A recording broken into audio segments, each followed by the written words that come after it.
Kids First. And today I have the pleasure of speaking with Tommy Dewey and Ashley Ray Spillers. Tommy Dewey is an American actor and producer who's appeared in various TV shows, including Casual, The Mindy Project, and Code Black. He also co-created and starred in the Hulu series Casual. In Rugrats, Dewey voiced the character of Stu Pickles, the absent-minded father of Tommy and Dale, who often get lost in his own inventions and experiments. Ashley Ray Spillers is an American actress known for her roles in TV series such as Vice Principals, Search Party, and Yellowstone. She also has made appearances in movies like War of the Planet of the Apes and Las Vegas. Ashley Ray Spillers is the voice of Didi in Rugrats. Hello. Okay, so I have questions for both of you guys, so I'm just going to jump straight into them. Great. Okay, so my first question is for Mr. Dewey. How did you become involved with the Rugrats TV series, and what was your audition like for the role? Good question. Got the script, and it was, I was immediately drawn to it. It was not, there was no question in my mind whether or not I wanted to throw my hat in the ring. And I think it was if I remember correctly, it was a 2-stage audition. I sent in a tape, my version of Stu, which is just kind of an amped up, over anxious version of me, a little higher pitched.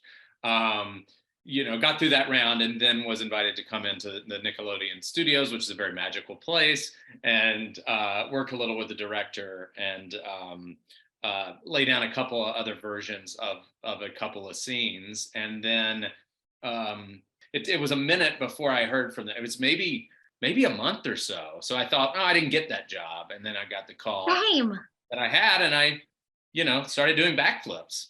I couldn't believe they hired me. So when you first got the script, it was just kind of like a hands down, like, obviously, yes. Yeah, it's funny. It appeals to kids and parents in equal measure. It's just such quality writing. And I mean that across the board, compared to adult movies and TV shows that get sent my way. This is top level stuff in any genre. Oh, wow. Well, my next question is for Miss Spillers. What was your experience like voicing the character of Didi in the Rugrats series? Oh gosh, it's been so much fun. I've said this a million times and I'll keep saying it. I can't believe I get to do it.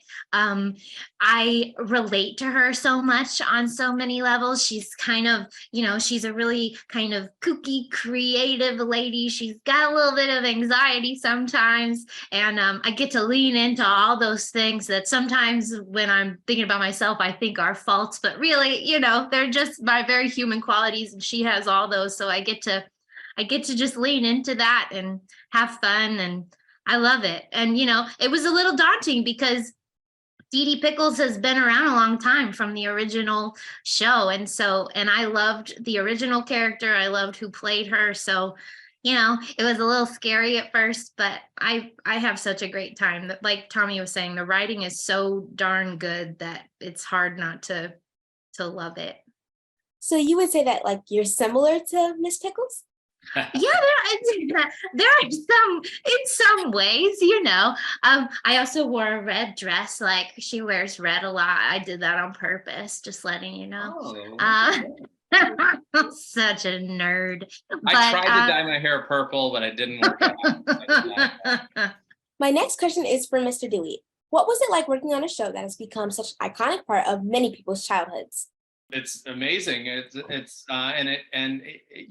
can't think too much about the responsibility of carrying on this this iconic series, because it'll kind of shut you down. You just kind of got to plow forward and try to do your version of the guy to the best of your ability. And luckily, a lot of the same creative team is in. I shouldn't say a lot. A fair portion of the original creative team is still around. Obviously, the original voices of the babies are still around. You're in good hands with the people you're working with, and that allows you to do good work and take risks in the way you're performing the character. And it's just such a great, steady job. We kind of do this job year round because you do a couple of recordings of each episode. So it feels like a real regular part of my life in a business where jobs come and go, and you do hard work for 3 weeks, and then you wait months or years for the movie to come out. This, at least for the last couple of years, has been a really steady part of my life, and I really like that. And knock on wood, I hope we get to do more of them. Okay, well, my next question is for the both of you. Did you guys watch the original Rugrats series before voicing your character? And if so, how did it affect your performance?